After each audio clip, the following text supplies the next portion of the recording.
Êxodo 40, a partir do versículo 34. A nuvem cobre o tabernáculo. Então a nuvem cobriu a tenda da congregação. E a glória do Senhor encheu o tabernáculo, de maneira que Moisés não podia entrar na tenda da congregação, porquanto a nuvem permanecia sobre ela, e a glória do Senhor enchia o tabernáculo. Quando, pois, a nuvem se levantava de sobre o tabernáculo, então os filhos de Israel caminhavam em todas as jornadas.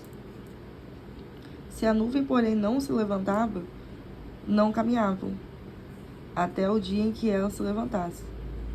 Porquanto a nuvem do Senhor estava de dia sobre o tabernáculo, e o fogo estava de noite sobre ele, perante os olhos de toda a casa de Israel em todas as suas jornadas, ou seja, em todos os locais. Então, o que representa essa nuvem? A nuvem e o fogo representam a presença de Deus. Na época, Deus se manifestava a partir de sinais físicos. Nuvem, fogo, fumaças, coisas elementais, são elementos. E aí, quando a presença de Deus era manifesta a partir desses elementos, as pessoas não conseguiam chegar perto. E isso era sinal de proteção para o ambiente, para o local também, e para as pessoas. Por isso que quando a nuvem estava baixa, as pessoas não conseguiam circular pelo local. Porque tamanha era a força, a glória de Deus, a presença dele era muito forte. E aí, nos dias atuais, a maior glória para a gente é o quê? Ser habitado pelo Espírito Santo. Porque quando uma pessoa é batizada pelo Espírito Santo, passa a ter a presença dele dentro dela, ou seja, o próprio Espírito de Deus está dentro dela, está dentro da pessoa. Então não tem mais manifestações físicas com elementos. A presença de Deus não precisa estar fora, provando que está ali do seu lado a partir de elementos físicos. A presença de Deus agora está dentro de você.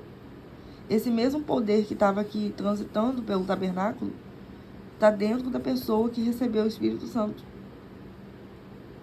Por isso que quando você recebe o Espírito Santo, tem pessoas que não conseguem mais ficar perto de você. Porque são pessoas que infelizmente estão completamente tomadas pelo mal. Então essas pessoas começam a sentir raiva daquele que está cheio da presença de Deus.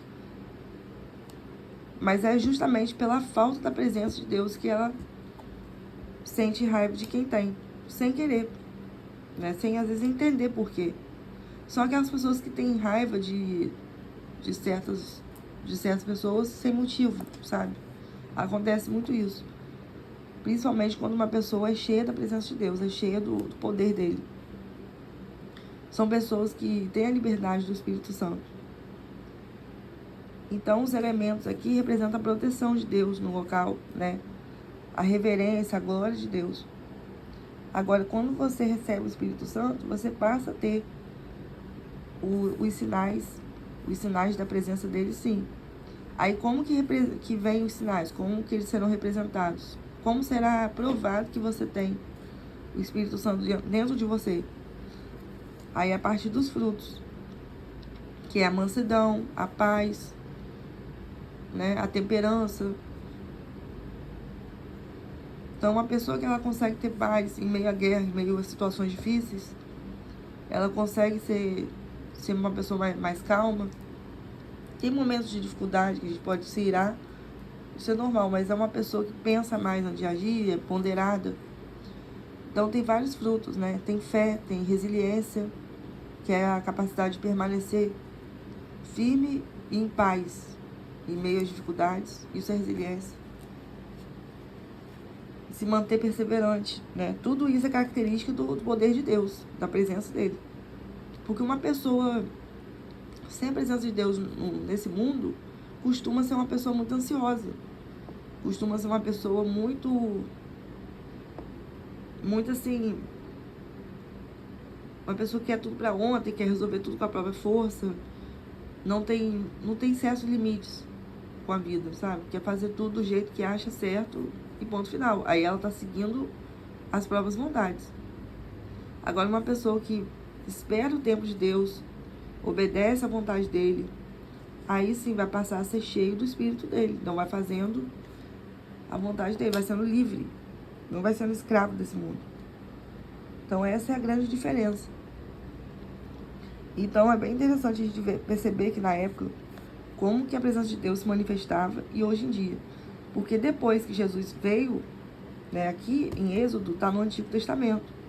Então depois que Jesus vem à Terra e é crucificado, ele prometeu que ia deixar um Consolador.